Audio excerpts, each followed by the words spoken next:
மகாராஷ்டிரா சட்டப்பேரவை தேர்தல் வாக்கு எண்ணிக்கையில் குளறுபடி நடந்திருப்பது கண்டுபிடிக்கப்பட்டிருக்கிறது. பதிவான வாக்குகளை விட 5,04,000 வாக்குகள் கூடுதலாக எண்ணப்பட்டு முடிவுகள் அறிவிக்கப்பட்டிருப்பது தற்போது அம்பலமாகி இருக்கிறது.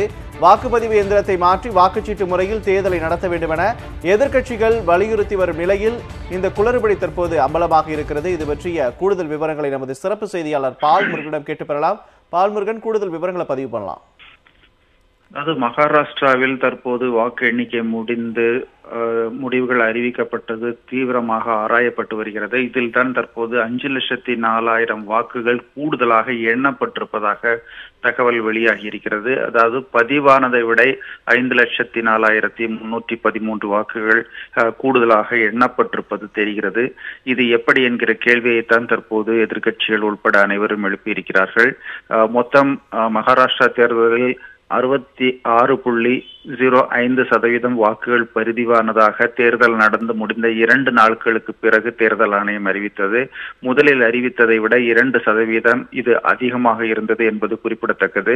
அதாவது 6,40,88,195 வாக்குகள் பதிவானதாக அப்போது அறிவிக்கப்பட்டது. ஆனால் வாக்கு எண்ணிக்கை முடிந்த பிறகு அந்த எண்ணிக்கையை தற்போது 6,45,92,508 உயர்ந்திருக்கிறது. இந்த 5,04,313 வாக்குகள் கூடியது எப்படி என்கிற கேள்வி எழுந்திருக்கிறது.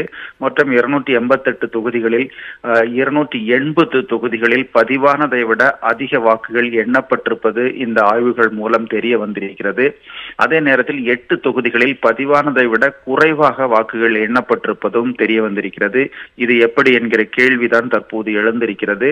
இது குறித்து முன்னாள் தலைமை தேர்தல் ஆணையரான D.Y. குரேஷியிடம் கருத்து கேட்டபோது அவர் தன்னுடைய காலத்தில் இதுபோன்ற எந்த சம்பவங்களும் நடைபெறவில்லை என்று தெரிவித்திருக்கிறார். இதற்கு தேர்தல் ஆணையம் தான் பதிலளிக்க வேண்டும் என்றும் அவர் தற்போது வலியுறுத்தியிருக்கிறார். இது பல்வேறு சந்தேகங்களை ஏற்படுத்தி இருப்பதாக தற்போது எதிர்க்கட்சிகள் புகார் தெரிவித்திருக்கிறார்கள். கூடுதல் விவரங்களுக்கு நன்றி பால்முருகன்.